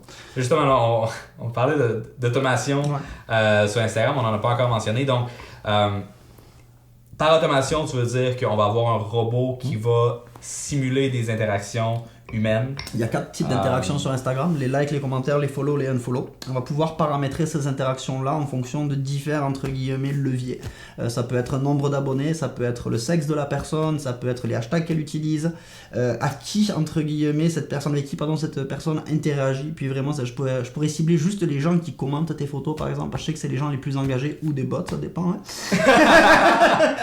Donc il y a vraiment des choses qui sont très très intéressantes. Puis le moteur de la croissance sur Instagram, et qu'est-ce qui fait qu'Instagram est une plateforme magnifique, c'est justement cette facilité qu'ont les marques pour aller interagir. Donc profitez-en de cette capacité que vous avez pour aller interagir avec le monde. Faites-le automatisé ou manuel, peu importe, mais faites-le. Et avec l'automation marketing, quand vous n'avez pas le temps de faire de la gestion de communauté 8 heures par jour devant un écran, que ce soit sur votre téléphone ou de votre laptop, c'est une avenue intéressante. Attention, on peut s'y brûler les doigts. Exactement, c'est ce que j'allais mentionner parce que au début, moi quand j'ai commencé, peut-être que mon robot était un peu niaiseux puis qu'il allait liker peut-être des choses qui n'avaient pas rapport de liker, mais parce que bon, je suis comme n'importe qui, une nouvelle plateforme, je vais essayer à peu près n'importe quoi pour voir qu'est-ce qui fonctionne. Et puis pour être capable d'avoir la croissance que j'ai eue là, moi je suis passé j'ai acheté 1000 followers sur Instagram au début, juste pour avoir le premier padding. Et puis, par la suite, ce que j'ai fait, c'est que j'ai fait du mass like automatisé avec Automatic Viral. Avec Instagress. Ça qui est maintenant fermé pour les utilisateurs qui ne sont pas inscrits avant, mais on peut plus s'inscrire. Je vais vous révéler une grande nouvelle, Instagress revient très bientôt. Il revient? De manière publique. Je peux pas vous donner de date parce que c'est pas CT, mais Instagress revient. Bon, fait que les gens vont pouvoir réutiliser la plateforme qui fonctionne très bien. Et qui a une belle interface, contrairement à d'autres, genre, on va se dire, ça t'a utilisé Mass Planner par exemple. J'ai pas utilisé. Et puis c'est ça, ce que je faisais, c'est grosso modo, c'est les gens, mettons, qui vont suivre Kim Auclair, Thomas Dano, qui vont suivre des agences ou qui utilisent certains hashtags dans leurs photos. Mais on va aller faire un like sur leurs photos. Et puis ça, ce que ça fait, c'est que bon, il va y avoir des gens qui vont dire « Ah merci, tu sais, t'as liké mon contenu. » Et quand tu les rencontres dans la vraie vie, après ça, et ils viennent te parler, ils te disent « Ah, merci, c'est gentil d'avoir liké mon truc. » Ouais, ça peut mener à certaines tu sais, surtout que moi, je suis un blogueur, fait qu'il y a des gens qui vont dire « Ah, c'est le fun, Oli, ils regardent vraiment mon fil. » Mais j'ai malheureusement pas vraiment regardé le contenu de cette personne-là. Fait que, tu sais, il y a des gens qui peuvent se sentir blessés par ça. Et justement, il y avait eu le groupe sur Facebook qui est... comment ça s'appelle, les gestionnaires de communauté du Québec. Discussion entre gestionnaires de communauté du Québec. Il y avait quelqu'un justement qui a dit c'est quoi le problème à Olivier Lambert, blablabla. Et puis je me rappelle cette publication. Commentaires de gens élogieux. Soit qui disaient que j'étais la pire personne du monde, soit qui disaient que j'étais le Messie. Ouais, j'ai rien compris. Il y avait toi qui me défendait. C'était assez c'est quelque chose qui polarise vraiment l'industrie. Et puis, il peut avoir justement des répercussions réelles sur tes clients. Sauf que moi, j'ai une histoire qu'il faut que je partage. Et c'est une cliente qui a acheté ma formation sur le blog et qui est maintenant une membre active de la tranchée. Et elle m'a écrit pour me dire, au début, je voyais que tu likais mes salades, puis des affaires qui n'avaient pas nécessairement rapport. J'ai vu que tu as commencé à me liker, j'étais voir t'étais qui. Je trouvais que c'était un peu n'importe quoi au début. Puis là, j'ai téléchargé ton e-book. Et... oh my god, que je suis content de t'avoir découvert. Voilà. Donc, si tu restes en surface, oui, il y a du monde qui vont l'être un peu brusqué là de ça. Ça peut, mais ça donne une opportunité. Moi, je trouve que justement de faire des rencontres de cette façon-là. Ça avait choqué beaucoup de monde ce que j'avais dit à la fin de ma conférence parce qu'on parlait beaucoup d'éthique justement par rapport à ces pratiques-là. Et j'avais dit que moi je trouvais que les gestionnaires de communauté parfois au Québec étaient bien trop frileux parce que les pratiques dont on parle aujourd'hui, quand on va aux États-Unis, les gens disent ouais, c'est normal par exemple. Quand on va en Europe, moi je n'avais quand même là-bas, puis j'ai encore des relations là-bas, bien des gens trouvent ça normal. Je veux dire, il n'y a pas matière vraiment à être choqué. Donc c'est sûr qu'il y a toujours ce petit point de friction là, cette polarisation. Si j'envoie 2 courriels sur 2 jours back-à-back. Ça grince des dents un petit peu, ouais. Mais il y a des choses qui sont très intéressantes, puis on les apprend avec le temps. Je pense l'automation marketing, c'est vraiment un métier, on va se le dire, parce que c'est plate, mettons, d'envoyer un like quand il y a quelqu'un qui partage une photo d'un décès, par exemple. C'est plate.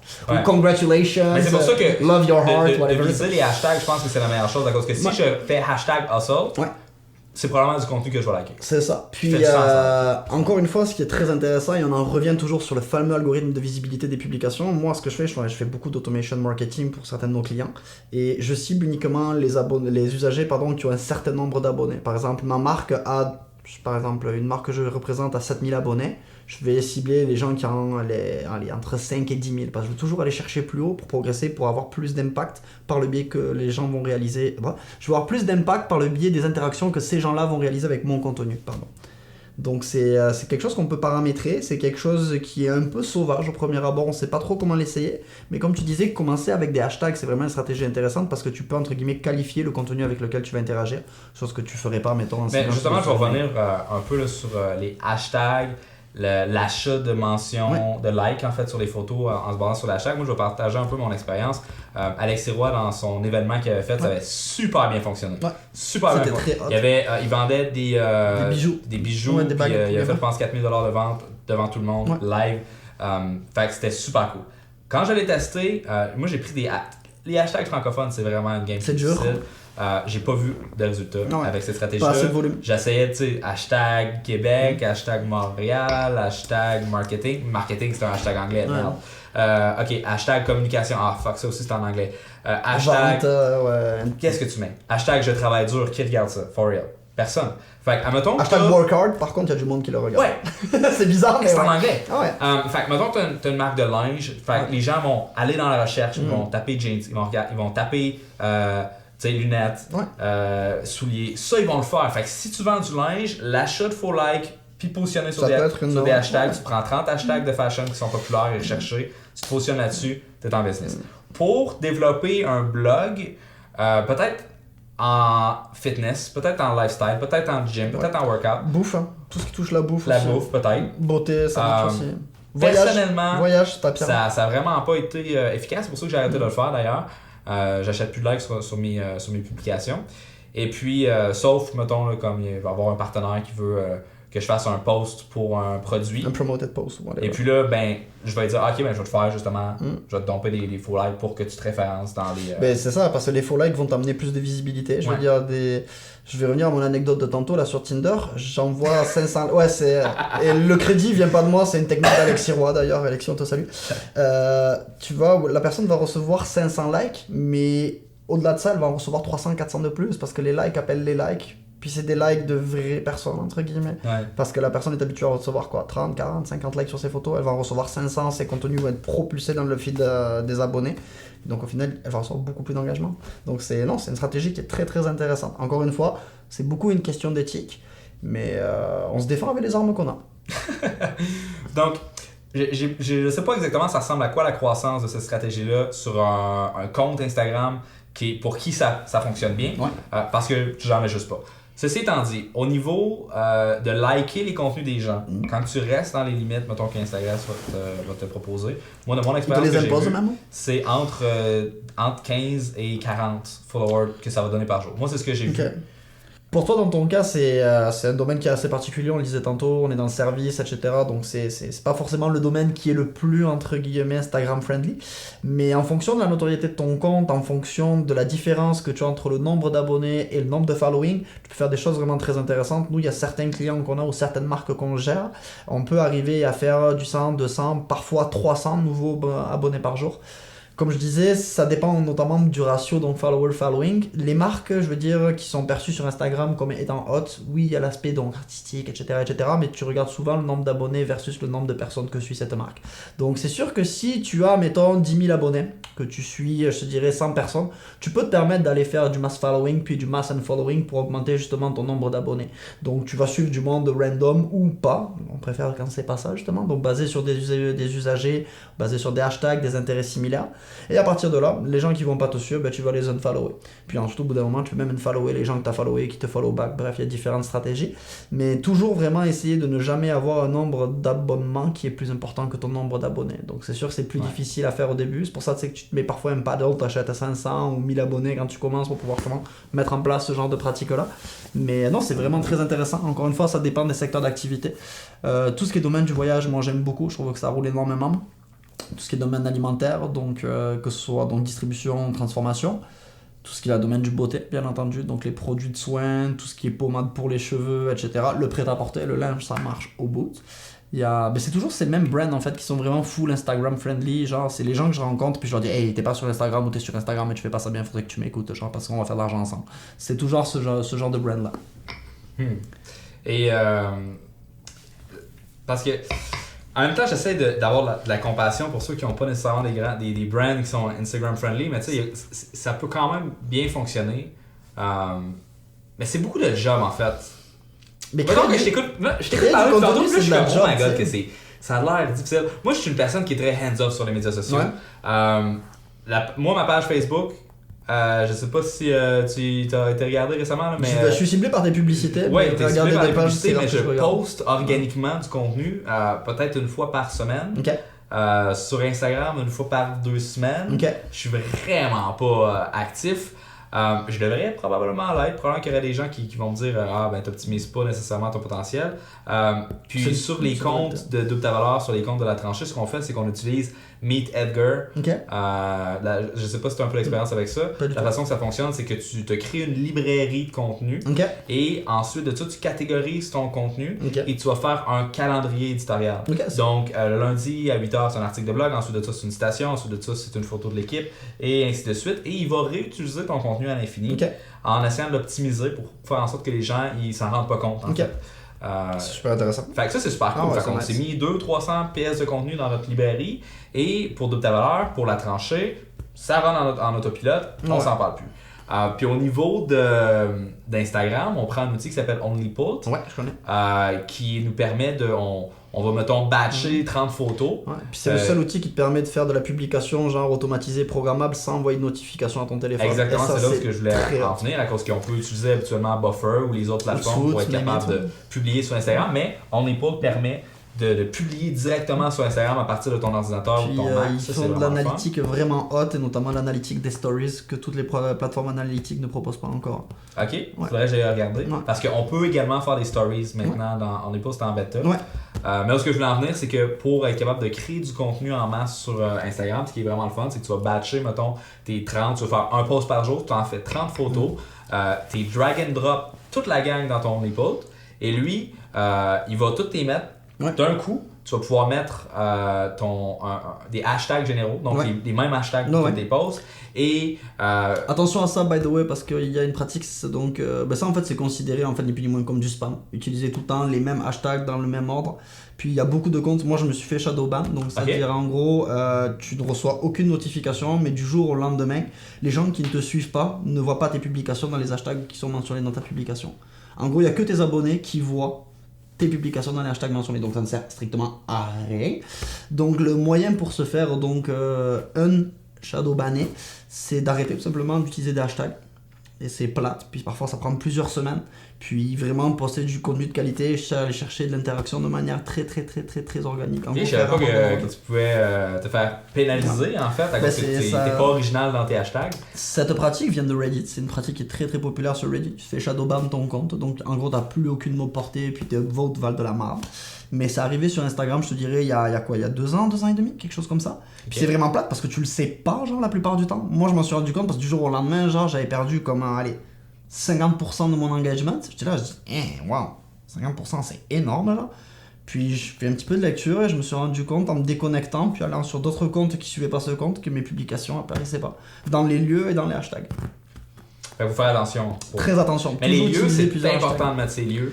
70% de probabilité qu'un contenu soit plus découvert s'il est associé à un lieu. Ouais, définitivement. Moi, c'est juste dans mon expérience personnelle avec l'app. Moi, je suis pas nécessairement intéressé à savoir, à regarder qu'est-ce qui se passe avec le hashtag quel. Mais je vais regarder qu'est-ce qui se passe à Trois-Rivières pour savoir ce sont les parties, où est-ce que ça va turn up à soir, qu'est-ce qui se passe, c'est quoi la vie. Moi, je regarde, tu sais, maintenant, j'étais un petit peu dubitatif au niveau des stories parce que c'est dur de toujours être régulier dans la qualité de la création de tes contenus que tu vas mettre, mettons, newsfeed versus stories. Puis en fait, c'est pas un problème. Les gens comprennent que c'est vraiment très instantané, c'est fait sur le fly, donc que la qualité soit pas au rendez-vous, c'est correct. Donc les gens sont beaucoup plus enclins à le faire, à mentionner donc un hashtag ou une localisation géographique. Et quand tu te rends donc dans les pages de ces localisations géographiques hashtag là, tu peux regarder la story de ces événements-là. Et là, tu vois vraiment plein de contenus créés par du monde que tu connais juste ni d'Eve ni d'Adam. C'est fabuleux. Ça peut t'inspirer, ça te fait découvrir des plages voyage chez toi, genre, c'est assez insane. C'est assez insane. Tu pars en voyage, mettons, t'arrives dans une place, tu regardes la story, tu vas voir les bars cool où sortir, les choses on en a pas parlé encore, ça. mais justement, les bars, les restaurants, ça doit être vraiment fort. Le problème avec les restaurateurs, les barman, les gens de l'hôtellerie, c'est des gens pour qui j'ai beaucoup de respect. Moi, je travaille longtemps dans la restauration chez Xetov. C'est des gens qui veulent du retour sur investissement sans vouloir faire d'investissement. Tu vois ce que je veux dire un petit peu? C'est des gens qui n'ont pas beaucoup de temps. Tu mets beaucoup de gens dans le même panier, là. Ouais, mais c'est pas ça. Malheureusement, c'est beaucoup, tu vois. Genre, c'est correct, ça, c'est moi, les gens vont me pointer à moi du doigt, genre, je suis bien à l'aise avec ça. Il y a des gens, l'atelier, par exemple, eux dépensent énormément d'argent, mais ils font énormément de chiffres. Là, je parle donc, par exemple, à Québec. Mais moi, il y a beaucoup d'amis à moi qui sont restaurateurs, puis quand je leur dis, bon, écoute, on va essayer de débloquer, par exemple, un 500$ par mois, ça grince des dents, hein. Ça me grince vraiment des dents. Puis c'est genre 500$ par mois ou 1000$ par mois, je veux dire, c'est fait. Et pour genre quelque chose qui est full clé en main. Donc en fait, tout ce qui me donne, c'est de l'argent. C'est pas tant, entre guillemets, du temps ou de ses compétences. Hein. Donc c'est dommage parce que c'est des gens qui auraient énormément de potentiel sur Instagram, mais ils le font pas super bien. À Montréal, il y en a beaucoup de commerces qui utilisent Instagram. Beaucoup. Puis moi, il y a beaucoup de commerces où je vais à Montréal parce qu'ils m'approchent sur Instagram. C'est aussi con que ça. Donc, s'il vous plaît, restaurateur, barman, bar, hôtel, essayez quoi. Essayez. Parce que ce qui est le fun, surtout avec les restaurants, c'est que mettons que tu... T'as du super beau matériel, généralement tu fais de la bouffe. Même c'est ça, mettons que je veux savoir où je veux manger. Ah ouais. Hein, je vais aller regarder sur sa page Instagram, puis s'il y a plein de belles photos de bouffe que tu fais comme oh my god, je veux aller là, c'est sûr qu'à 100% qu'ils vont me closer de cette façon-là. Ok, fait que je vais juste faire un récapitulatif de tout ce qu'on a parlé. On a parlé de beaucoup de choses. On a parlé. Oh my god, on a commencé avec. on a comme trop. On a parlé de tout ce qu'il y avait à parler. On a parlé d'autres choses. Ok. On n'a pas parlé des influenceurs. On n'a pas encore parlé des influenceurs. On va faire une mention rapide parce que là, le podcast va être très long. Fait qu'on a commencé à parler de la stratégie de contenu. Comment est-ce qu'on. C'est quoi une stratégie de contenu sur Instagram? Comment est-ce qu'on essaie de définir la stratégie d'affaires qu'est-ce qu'on va publier? Faut que ça soit en accord avec les valeurs de ton entreprise. Ça te prend un minimum de publications qui font du sens sur Instagram pour être capable d'avoir une certaine croissance. Ensuite de ça, on a regardé comment est-ce qu'on fait pour générer des leads. On a regardé un petit peu avec la publicité. Si jamais vous voulez essayer le Facebook Leadage, je vous recommande à 100%. Je vais l'essayer, honnêtement, je suis curieux. Si vous avez un lead magnet, quelque chose à te donner en échange de l'adresse courriel, it's a no-brainer. Puis tous les gens, on parle de restauration, là. Vous êtes un restaurateur, faites de la publicité sur Instagram dans les heures qui sont propices à ce... Regardez, c'est quoi les... si vous êtes un restaurateur, mettons dans une place comme Québec, qui est une ville qui est visitée par des centaines de milliers de personnes chaque fois, essayez de regarder les hashtags qui sont utilisés par les touristes. Par exemple, ma capitale. En utilisant les hashtags qu'utilisent vos clientèles, ils vont vous spotter. Parce que c'est avec quoi ils communiquent. Même si tu veux pas te casser la tête avec les hashtags, fais de la pub. Ça coûte tellement pas cher sur Instagram. Moi, je sais pas payer. C'est 4$ par mois. Mais en fait, c'est chiant que les gens ils aiment pas payer. Et toi, tu veux pas payer. Mais moi, je leur garantis du ROI de manière organique. Et c'est ça qui est beau avec Instagram. On peut faire du ROI de manière organique sans avoir à faire forcément de la publicité. Et il n'y a pas un seul de mes clients que je vais voir, avec qui je travaille, et je lui place de la publicité avant d'avoir exploité son potentiel organique à 100%. Aucun. Parce qu'il y a vraiment de très belles choses à faire. Moi, je dois faire l'inverse. Moi, je fais l'inverse. C'est bon, ça. Est-ce que parce que c'est du travail, l'organique. C'est du travail. Ah, c'est du travail, mais je me semble que récemment, t'as fait un screenshot de ton SEO sur ton site web où tu disais que c'était beaucoup d'efforts, mais qu'à long terme, ça payait un asti. Oui, c'est pas toi qui as dit ça? Mais c'est pas la même chose. Le référencement Google, on parle d'1 million de visites versus il y a des gens Instagram, on parle de 800 millions d'usagers en même pas fin 2017. Oui, mais qui vont avoir pris le temps de lire un contenu puis qui vont avoir été engagés versus si on liké une photo de moi en bobette. Jolie fesse. Sérieux, c'est quand même solide. Mais parce que c'est pas le même type non plus de... On s'entend le référencement c'est comparable. versus Instagram. Même principe pour Facebook. Je suis pas quelqu'un qui va aimer... qui fait beaucoup de ça. J'en fais, mais j'aime beaucoup mieux mettre de la publicité parce que c'est tellement instantané. Et c'est tellement... Ça te permet de tester plein de choses. L'organisme, ce que j'aime pas, c'est que faut que tu testes, puis c'est long. Puis t'as pas un résultat tout de suite. Faut que tu dis, je vais essayer de poster ça, je vais le faire pendant une semaine, on va regarder le retour. Ok, je vais essayer peut-être. Je suis pas d'accord avec toi, par exemple, tu vois, nous, Réverbère, ça fait plug, genre, mais on garantit. À 1h30 dans le podcast, on a enfin un point sur lequel on n'est pas d'accord. Genre, sur Réverbère, nous, juste en faisant de l'organique, on garantit des résultats 3 à 4 semaines après l'opérationnalisation de la stratégie. C'est pas du long terme, c'est du très court terme.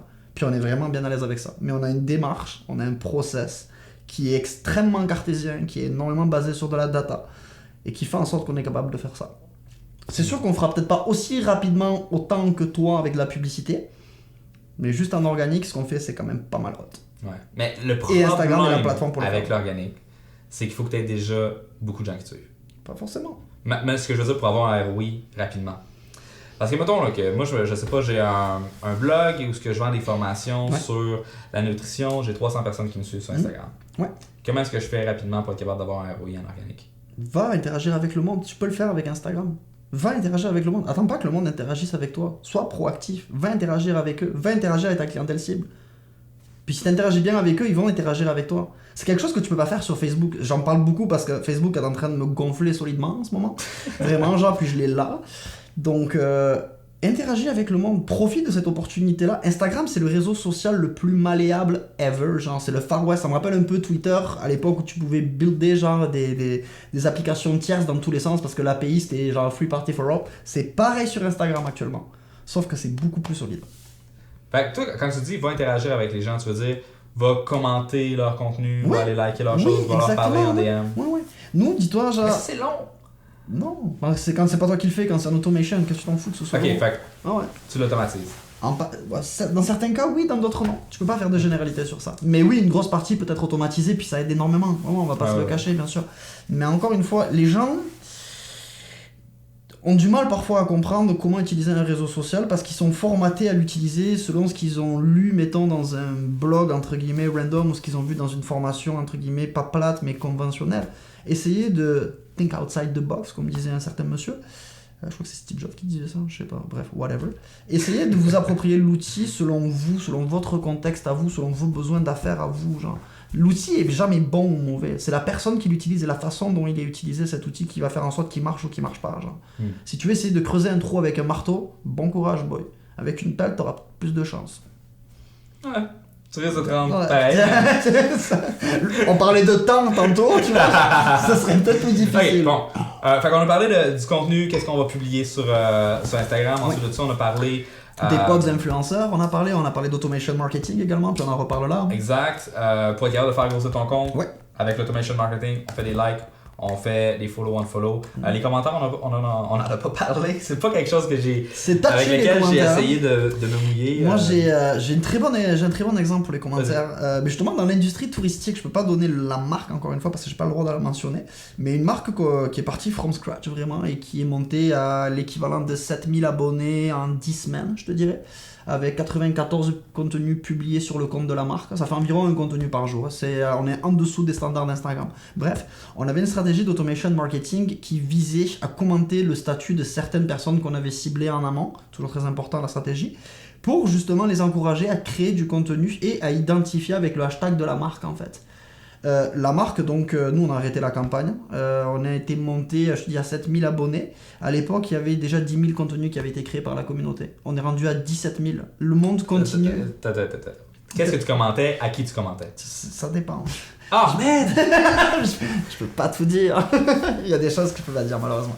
Mais je peux pas te donner l'essence même du message à qui je le dis. Mais en gros, le call to action du message, c'était mentionner le nom de la marque, le hashtag de la marque dans vos publications, comme n'importe quel hashtag. Ah, maintenant que je suis une compagnie de voyage. On risque de le partager dans notre fil de nouvelles.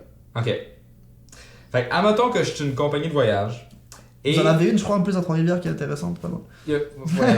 Mais mettons que c'est ça que je fais. Okay? Je fais juste me mettre dans la peau pour être capable de deviner qu'est-ce qui est passé pour de vrai. Parce que tu veux pas me dire. T'as la liste de toutes tes ventes de clients. Fait que t'es capable de prendre. Probablement Ah non, tu faire ça sur Instagram? Du retargeting avec les... Du retargeting avec la liste d'emails de tes clients. Du CSV, tu passes par Facebook, donc oui, tu peux. Mais pas en pub, toi, tu le vois en organique. Pas avec les outils que j'utilise actuellement, mais ça me surprendrait pas que tu puisses le faire. Mais si, tu pourrais le faire en plus, c'est débile ce que je te dis, oui, tu pourrais le faire. Parce que c'est pas tout le monde qui met leur email dans leur compte Instagram. Mais si la personne... faudrait que tu aies le handle Instagram, le username, et tu pourrais le faire. Tu pourrais te monter une liste via un CSV, l'importer dans un outil pour le faire. Oui, tu pourrais. Fait que ça serait le genre de choses. Mettons que tu es une compagnie de voyage, tu t'arranges pour avoir le handle des gens sur Instagram, et puis là, tout le monde, quand tu vois qu'ils font des photos en voyage, probablement qu'ils ont une location qui est hors Québec, tu leur envoies un message en commentaire qui leur dit sick pic, bro. C'était pas ça, tu vois, parce que c'est justement avec ce genre de commentaire qui te fait flag. Je vais être plus précis dans mon explication. Ok. On avait identifié, nous, 100 comptes qui étaient pour nous, entre guillemets, j'essaie de rester vraiment à la limite du correct, puis t'en donnant un peu plus. Ouais. On avait identifié 100 comptes dont les abonnés étaient intéressants pour la marque, en fait. Ok. On était vraiment parti sur cette philosophie. Ça représentait vraiment un bassin énorme. On parle de plusieurs centaines de milliers de personnes. Et donc, la stratégie était vraiment, nous, de positionner notre marque auprès de cette clientèle-là. Et pour arriver à cet objectif, on leur a demandé d'associer le nom de la marque au contenu donc qu'ils créaient. Et à partir de là, ça en est suivi, je te dirais, cette avalanche de création de contenu, puisque la marque, nous, on s'en occupe plus, elle fait plus cette stratégie-là. Mais le monde continue à créer du contenu en associant le fameux hashtag de la marque à leur contenu. Okay. Actuellement, je crois que c'est plus de 17 000 contenus qui ont été créés, alors que la campagne a été arrêtée il y a belle lurette. Et ça nous a permis de créer la discussion avec du monde. C'est ça. Si la personne met le hashtag dans sa photo... Tantôt, tu sais, tu parlais genre d'un lead magnet. Nous, notre lead magnet, c'était quoi? C'était on risque de partager votre photo sur notre fil de nouvelles. Puis il y en a eu, genre, puis le repost, c'est une stratégie qui est vraiment très intéressante sur Instagram. Tantôt, on parlait de gain de temps. Là, vous avez un gain de temps fabuleux. Genre, vous créez le contenu, vous avez jusqu'à le réutiliser. Donc, en termes de création de contenu, c'est 0. Puis en plus, tu remercies un de tes ambassadeurs ou un de tes clients pour avoir créé ce contenu en l'affichant sur ta ligne éditoriale à toi. Le meilleur des deux mondes, mon ami. Super. Donc, on avait vraiment des objectifs de positionnement de marque par rapport à cette campagne-là, qui ont été atteints dans la mesure où la marque vit encore par le biais donc des clients des gens qu'on ciblait. On va y arriver. Et surtout, ce qui est très très intéressant, c'est qu'on a pu développer des belles relations avec certains, mettons, gros photographes qui identifiaient donc la marque dans leurs photos et ils allaient donc demander des accréditations genre de notre entreprise pour aller genre faire des shootings photos à droite ou à gauche et nous céder les droits photos pour qu'on puisse encore les partager. Donc c'était très intéressant et juste en se basant sur du commentaire automatisé. Ça c'est cool ça c'est très cool parce que les commentaires automatisés. Tu sais, j'ai dit cool story, bro, cool pic, sick pic, ou genre des affaires comme ça, à cause que justement, il y a des gens qui ont fait cette stratégie-là. Si vous êtes sur Instagram là, et que vous faites le moindrement d'automation, c'est sûr à 100% que vous le voyez. Les plateformes vous les suggèrent au début. Hein. Je me rappelle d'Instagram, au début, ils te donnaient une liste de 10 commentaires, genre le cool story, bro, il y avait le petit truc comme ça. Non, puis c'est pas. Puis le problème, c'est que tout le monde les utilise. Il y a plein de monde qui utilise les commentaires par défaut, donc au final, quand tu fais ça, tu sais quoi. Exactement. C'est bon. Donc, avoir une bonne stratégie de contenu, on peut commencer à aller se tremper les pieds dans l'automation, utiliser les stories, faire des stories à travers la journée, pas tout d'un coup, mais faites-la, mettons, avec 2 heures d'intervalle. Ensuite de ça, la publicité est intéressante au niveau des lead ads, au niveau des clics vers le site web. Il va y avoir des nouveaux trucs pour être capable de taguer les produits pour amener Shoppable items, exactement. Les shoppable items, ça va être cool. Ensuite de ça, on a discuté de follow on follow, ça on en a parlé. Tout ce qui était automatisé. On fait pas mal le tour, je te dis. On a parlé des pods également, des communautés pour interagir, qui sont vraiment très intéressantes. De quoi on n'a pas parlé sur Instagram? Ben écoute, je pense que les gens, je suis convaincu qu'ils vont avoir des questions parce qu'il y a tellement de stock dans ce qu'on vient de dire. Là on vient de proposer comme plein d'outils différents, plein de façons. Comment publier ton contenu avec OnlyPull. On a parlé de plein de choses différentes. Si les gens ont des questions, je vous invite définitivement à publier ça dans les commentaires. Je vais te faire un compte sur la tranchée, tu vas pouvoir répondre directement. Et puis sur ça, écoute, je vais te dire merci beaucoup pour ton temps, merci pour ta générosité. Merci à toi. Il y a juste un mot sur lequel j'aimerais finir, puis je te promets, j'arrête de parler ensuite. Je parle quasiment autant que toi, c'est un progrès incroyable. Gardez une chose en tête quand vous travaillez donc sur Instagram ou sur n'importe quel réseau social, c'est que malgré le fait que vous ayez un compte, une présence sur ce réseau social-là, les données, les gens qui vous suivent ne vous appartiennent pas. Ce n'est pas un écosystème que vous gérez, donc du jour au lendemain, si la plateforme s'arrête, vous perdez tout. Essayez toujours de faire en sorte que les usagers d'Instagram deviennent quelque chose à vous dans un environnement que vous maîtrisez. Et la collecte d'adresse courriel, c'est par exemple une orientation très sage et très réfléchie que je préconise très souvent. Ouais, effectivement. Faire du marketing par courriel, c'est cool. Ça coûte pas cher, puis ça peut être très très segmenté. C'est tellement drôle comment que personne croit à ça maintenant. Puis à chaque fois que j'ai un vrai expert qui est assis à côté de moi, il va tout le temps me dire le marketing par courriel, c'est cool. C'est cool, on pourra faire un autre podcast à ce sujet-là si tu veux, mais il y a tellement d'opportunités sur le marketing. Le premier que j'avais fait avec David, c'est justement comment est-ce que tu fais pour aller chercher des leads? Il est comme, man, email all the way. Email all the way, après ça t'es puis le concept de lead magnet est vraiment très intéressant, puis encore une fois, c'est tellement facile, entre guillemets, de suivre l'évolution de vos processus, de leurs clients, dans leur processus d'achat, par le biais de cette adresse courriel-là, et de vraiment faire la bonne campagne publicitaire au bon moment pour faire l'action désirée. Parce qu'il n'y a pas que l'infolettre, le drip marketing, c'est un super bon exemple. Exact. Le retargeting par la biais de ton MailChimp. Ce qui est vraiment malade avec l'email marketing, c'est que quand la personne a converti, quand elle achète, elle met son adresse courriel ou même dans quand la elle achète pas. création de compte. Fait que tu es capable de faire le suivi. OK, l'adresse courriel que j'ai eue avec Instagram, à cause que tu tags tes adresses, hopefully, quand que. Maintenant, vous n'avez pas d'excuses, vous avez les UTM, vous savez comment faire. Ben tu le sais, ok, mais j'ai généré tant de ventes à partir de cette adresse courriel-là que j'ai acquis soit avec Facebook, avec Instagram, avec Google, peu importe. Bref, on va pas rentrer là-dedans parce que là, on va vraiment... On repart pour 2 heures. Exactement. Écoute, merci beaucoup. Merci à toi, Billy. Puis on va aller se prendre un bon souper et puis on va finir une bouteille de scotch. Évidemment. C'est déjà tout pour cet épisode de Scotch et Domination Mondiale. J'espère que vous avez apprécié cette entrevue avec Charlie Fernandez. Je vous invite à aller dans les commentaires de cet épisode au latranchée.com/17 où vous allez bien sûr retrouver l'ensemble des ressources qu'on a mentionnées tout au long de l'épisode, que ce soit les sites web, les outils, peu importe, ça va se retrouver là-dessus. Mais non seulement ça, mais allez justement dans les commentaires nous dire c'est quoi les stratégies que vous avez trouvées, que vous allez mettre en application et c'est quoi les tactiques que vous êtes un petit peu moins d'accord avec.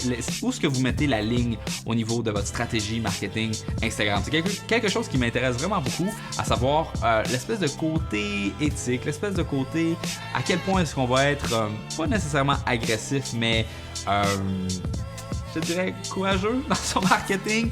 Donc il y a ça qui est intéressant. Il y a aussi d'autres choses qui est très intéressant, c'est que vers la fin de cette entrevue, moi et Charlie, on a eu une petite divergence au niveau de...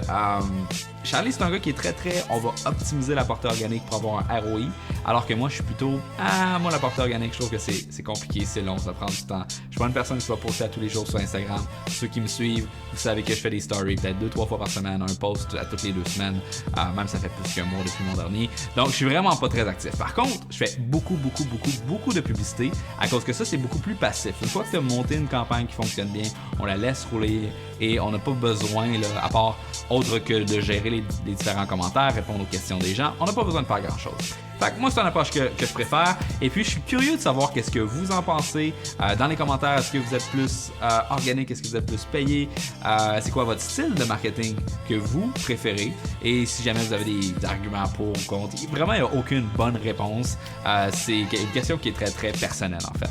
Et puis, autre sujet, dans 2 semaines, on va publier un autre épisode de podcast, bien sûr. Celui-ci va être avec John de apprendracoder.com où on va parler de où commencer quand on veut apprendre le code. C'est quoi, comment est-ce qu'on fait pour se lancer? Et non seulement ça, mais lui, il vend un cours en ligne sur comment apprendre à coder, bien sûr, mais il génère au-dessus de 10 000 € par mois à tous les mois depuis plus d'1 an avec ses différents cours en ligne. Donc, on a parlé également des différents processus derrière la création et le lancement de son cours en ligne. Donc, super entrevue, très intéressante. Donc, on va se revoir dans 2 semaines et d'ici là, je te souhaite de passer une excellente semaine.